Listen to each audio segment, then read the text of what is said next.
mahalaga para sa industriya ng pelikula na mabuhay ulit kasi nga matagal nang walang masyadong tumatangkilik sa pelikulang Pilipino. Sana ito yung start ulit, lalong-lalo na sa Metro Manila Film Fest. I think doon nagsimula ulit yung pagiging masigasig ulit na mapanood ang mga pelikula. Napakalaking bagay po na alam naming may suporta mula sa gobyerno, lalo na po sa ating Pangulo. Sana po talaga tuloy-tuloy na ito dahil sa totoo lang po, first time dahil nakasali na rin po ako sa ibang mga MMFF in the past, pero doble po yung kaligayahan na malaman namin na mayroong ganitong event sa palasyo, sa pangunguna nga po ng ating Pangulo. Kaya maraming salamat. Yeah, I mean, it feels good. I mean, I feel really honored to be here. It's my first time here, and I'm just really happy that they really support Philippine cinema, and I'm all for it. And yeah, I mean, super excited. We greatly appreciate, the Philippine film industry greatly appreciates this event because I think it proves once and for all that this is one administration that does not just merely give lip service. It's not merely a set of promises. It's not merely reaching out to the Philippine film industry when there is something needed from the people of the industry. Here we see a deliberate and concentrated and concerted effort of the administration to really help the film industry, which is in dire need of the support of the government. Sa lahat ng mga kapwa ko Pilipino, inaanyayahan ko kayo na panoorin ang 10 pelikula ng Metro Manila Film Festival. Naiiba ang taong ito sapagkat ito ang ika-50 anibersaryo ng MMFF. At sa dahilang ito, hindi lamang yung laki ng mga stars, kundi yung kalidad ng mga pelikula na ipinagsama-sama para maging makahulugan at higit sa lahat, magkaroon ng kinabukasan ng pelikulang Pilipino dala ng 10 pelikulang ito. Yes, sana po panoorin nila yung Espantajo and syempre po lahat ng kalahok sa Metro Manila Film Festival. At nagpapasalamat kami na kahit paano nagkaroon ng involvement ang government natin sa ating industriya ngayon.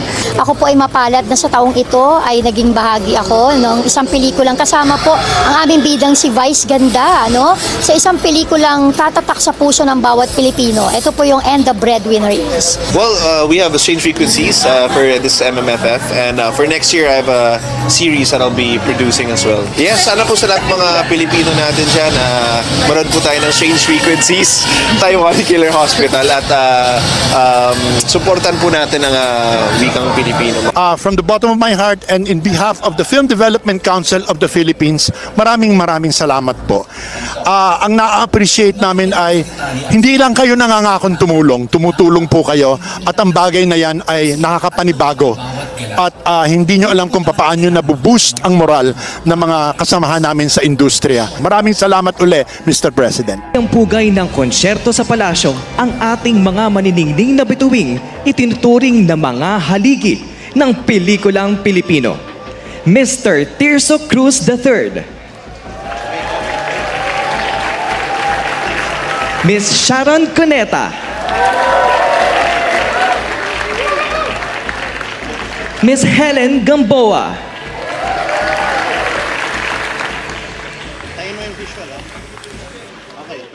Miss Boots Anson Roa,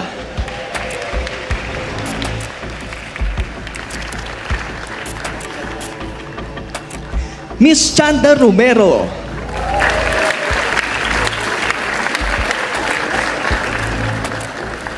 Miss Maricel Soriano,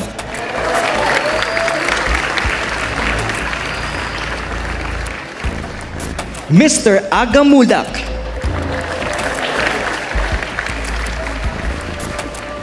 Miss Lorna Tolentino,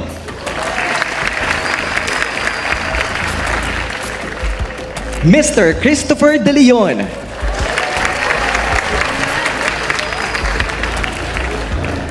Mr. Lito Lapid, Miss Lana Mercado,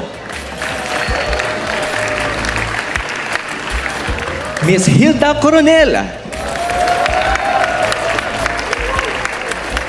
Miss Sylvia Sanchez, at Mr. Robin Padilla.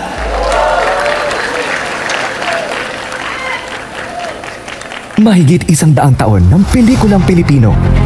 Isang industriyang nagbibigay kulay at gabay sa ating lipunan. Mula sa mga kalye ng Avenida at Recto sa Maynila hanggang sa mga sinaunang sinehan sa Cebu, Iloilo, Cagayan de Oro at iba pang panig ng bansa, ang kultura ng panonood ng sine ay likas na sa ating mga Pilipino. Sabay sa agos ng panahon at bagong teknolohiya, hindi nawawala ang pagtangkilik natin sa kwentong Pilipino.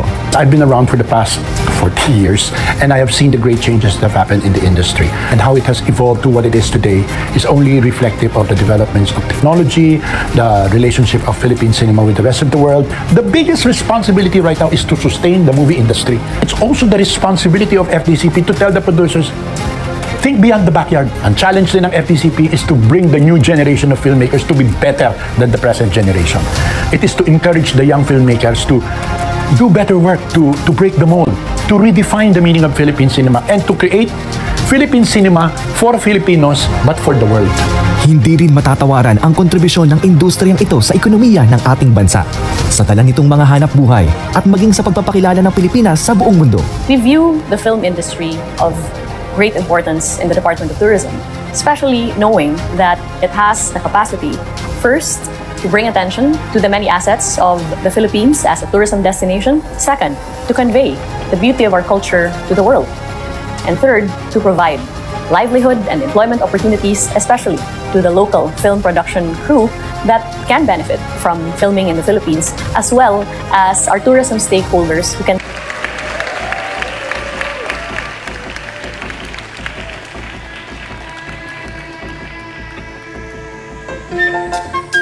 Isang masigabong palakpakan para sa ating mga nagtanghal, Gian Magdangal, John Joven Uy, Dane Mercado, at Miss Molly Langley. Kasama ang Sindao Philippines Performing Arts Guild.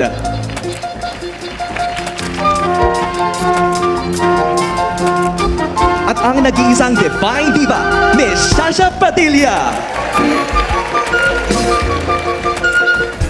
Ang ating banda kasapanguna ni Jetty Chris Celeste.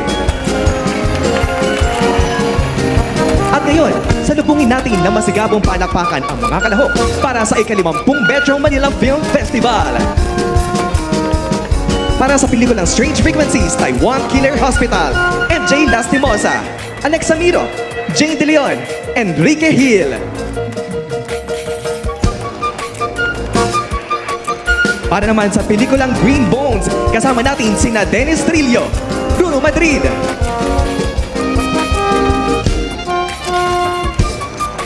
Para sa pelikulang My Future You, Seth Medellin, Francine Diaz, at Direk Crisanto B. Aquino. Para sa pelikulang Espantajo, JC Santos, Miss Chanta Romero, at Miss Lorna Tolentino.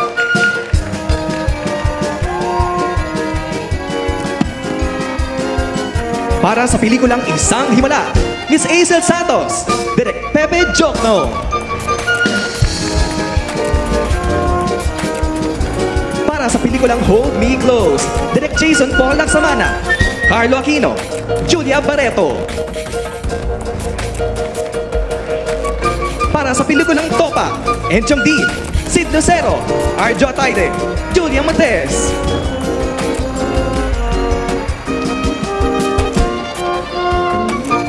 Para sa pelikulang And the Breadwinner Is, kasama natin sina Vice Ganda, Gladys Reyes, John Hilario, Bacoy De Santos.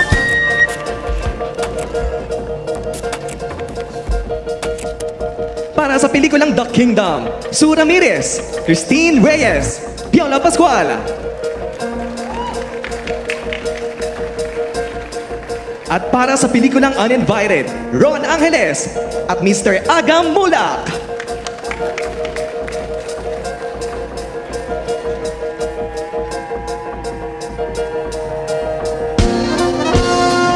Sa puntong ito, inaanyayahan natin sa entablado ang ating Pangulo Ferdinand R. Marcos Jr. at unang ginang Luis Araneta Marcos.